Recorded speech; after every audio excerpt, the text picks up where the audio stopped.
All right, so biggest disappointments this year. And I'm going to rule out injury guys. I don't think it's fair to be like, I'm so disappointed in Nico Collins that he got hurt. These have to be, like, Dak was disappointing before he got hurt, right? Yeah. It's disappointing if you, like what I did in my league with Sal, I thought Nick Chubb was coming back sooner and it was going to be healthier. So I'm like, I'm going to lock down this Nick Chubb, Jerome Ford combo. And then it turns out, hey, Nick Chubb lost every ligament in his knee. Maybe it was going to take a little longer for him. I can't get mad at him for that. But you start looking at like Breece Hall, who was the number one pick in the draft, right? And maybe that wasn't his fault. Maybe it's like how House's team took Alex Sarr with the number 2 pick in the NBA draft. Oh, are you going to defend Alex Sarr now? Why are we firing shots? I mean, I'm not firing shots. It's like the draft wasn't that good, and it's like we take Alex Sarr. It was you had to take somebody. The fantasy draft was good, and Breece Hall wasn't supposed to be just anybody. It was supposed to be a top 5 offense with this incredible offensive line, and the 40-year-old, lightness and darkness drug experimenter was supposed to lead them to the promised land. Well, so it was Bijan, it was Breece Hall. Who was the third? Breece. So I mean, McCaffrey, and McCaffrey was supposed to be first, and he got hurt before the year. But to your point, I'll pat ourselves on the back. I think Ringer Fantasy Football, our rankings, I think we were one of the only sites to really move McCaffrey down off the first pick. We moved him to 12th and then back to 5th. But we moved him off first, which I would pat ourselves in the back. But then we moved Breece Hall to first, which, man, he was like one of the worst picks you could. Not one of the worst, but I would say, honestly, the most disappointing running back relative to where you take him. I'm putting McCaffrey to the side. But if you had said, you know what, we have Derrick Henry first and Saquon Barkley second, people would have thought you were on drugs with Rodgers. We joke all the time. I'm curious what you think, House. We joke all the time that we make tattoo. We want to tattoo things on our body, like that movie Memento. Where we forget at the end of the season and then we get to July and we literally had a tattoo at the top of my notes for 2024. I had don't rank Breece Hall over Kyron Williams. We did it anyway. And I feel like our rankings at the end of last season, if you had told us Derrick Henry to go to Baltimore and Saquon to go to Philly, House, wouldn't you? You should have just ranked them 1-2. I'm like, I don't even know how we talk ourselves out of this. Yes. I mean, that's right, because both of those situations were incredible situations. They were all upside situations for both players. And let's, again, give credit where credit's due. The incredibly handsome Craig Horlbeck. Bill Simmons and I, in August, were together. Craig came on and gave us his top 5. Derrick Henry was his number 1 under-the-radar fantasy selection. Yeah. So you guys were on it. I mean, America should have been on it. All of the models should have been on it. Those two guys have been the best, and look at the numbers. There they are.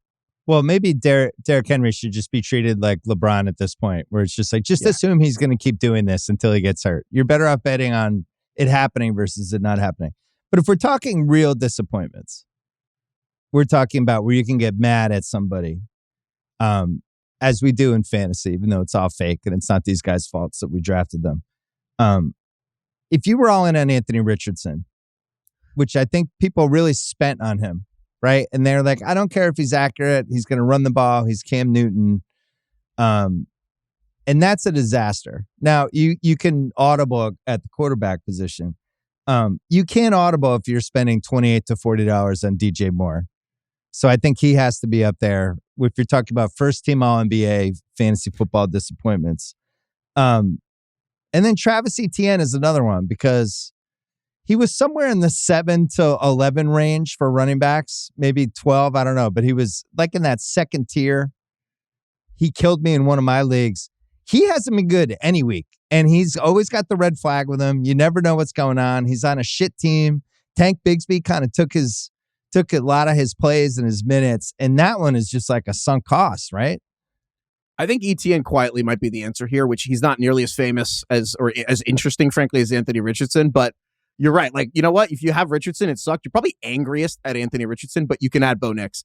ETN I actually think ETN's the single most frustrating player fantasy maybe entire season because you probably took him in the second round. You might have taken him either before or just probably right. Like if there has to be like, we need a value over replacement. We need like anger over replacement. Like you look back at your draft fantasy recap, over. Yeah.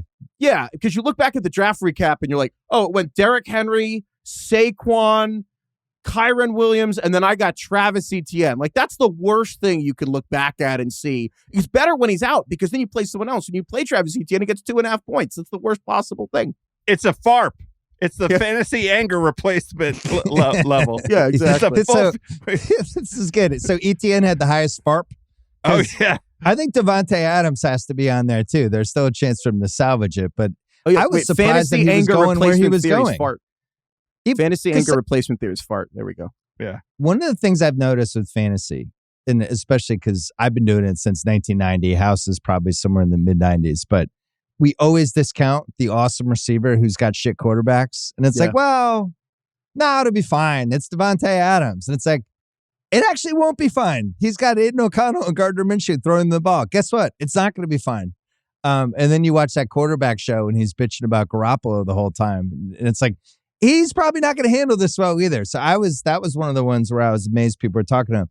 I think Debo, and I know he got hurt, but I also feel like that's a buyer beware when you're spending money on Debo because he gets hurt every year. And the position that him and Puka are, if you take those guys and you watch them play football, those guys are in car collisions 10 times a game, whether they're blocking or going over the middle. I don't want any part of that stuff. So I don't feel bad for that. Here's the other one I have for you, Laporta.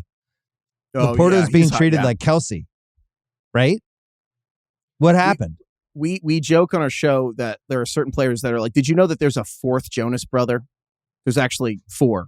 Is there really? Yeah, I know, right? I didn't know this either. Craig told me. And we joke that there are certain players every year that are like the fourth Jonas brother. Like you look at the Detroit Lions and everyone on that team's incredible. They have more touchdowns than Goff in completions in the last 6 weeks. You have Jahmyr Gibbs and David Montgomery are crushing. Amon-Ra St. Brown, Jameson Williams when he's not suspended is incredible. And then, oh yeah, I forgot Sam Laporta's on that team. And it's like, you watch the Lions game, they put up 49 points. You're like, Laporta must have done something. No, he's blocking. It's brutal. It really upsets me. I was a believer in the Kelsey thing, but the Kelsey's another one in that Derrick Henry LeBron conversation where we always look for guys to take over Kelsey, new up and comers. Did it with Kyle Pitts for a couple years, and Laporta super disappointing. Kincaid's on there, Waddle and Tyreek. I think both have to be on there, but you can't blame them with the Tua thing. Dude, Waddle hasn't had 50 yards since week 1. Waddle, you watch the Dolphins and you forget he's on the team for like 2 hours. And then they'll throw him like a bubble screen and be like, oh my God, it's Jalen Waddle. I forgot he was on the Dolphins. Mahomes. Now, he's the best player in the league and they're undefeated. Well, he's one of the best players in the league because there's a real Lamar case. But it felt like his fantasy value started to bleed over with his real life value in a way that didn't really make sense because he's running less and less every year. Did you notice though? Because in all my drafts, he was more expensive than he probably should have been. Is there something to that? I think that Mahomes is so famous that, it affected. I mean, just to give you an idea, I got this from Ian Harditz at Fantasy Life. Patrick Mahomes and CJ Stroud have fewer top 12 finishes this year, weekly.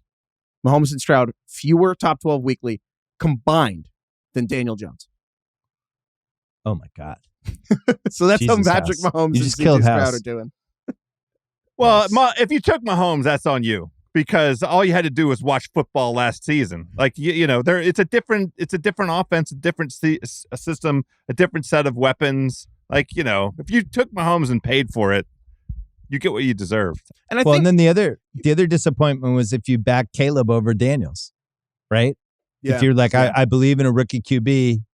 Caleb, with weapons, all these weapons, and you just kind of overlook all the Daniel buzz, which House did not overlook. And you, Heifetz, you probably noticed too, because that's relived. But there was real breadcrumbs with Daniels the whole preseason, and yet there it was. He was 6-1 for Offensive Rookie of the Year. He was like a $1 or $2 guy in fantasy drafts. Everybody kind of overlooked it. And I think the other thing with fantasy, sometimes I think the simplest way to explain why we forget the lessons we thought we learned is that it's kind of like basketball. You look back at a game and you see a score, but actually that, especially I feel like now it's a game of runs, right? Like someone was up 18 and then it gets erased and then someone's up 20 and it's like, and it's like fantasy. It's like, I don't know. The guy I keep thinking of is like DeAndre Swift, who looked like he should get benched for the first 3 or 4 weeks of the season.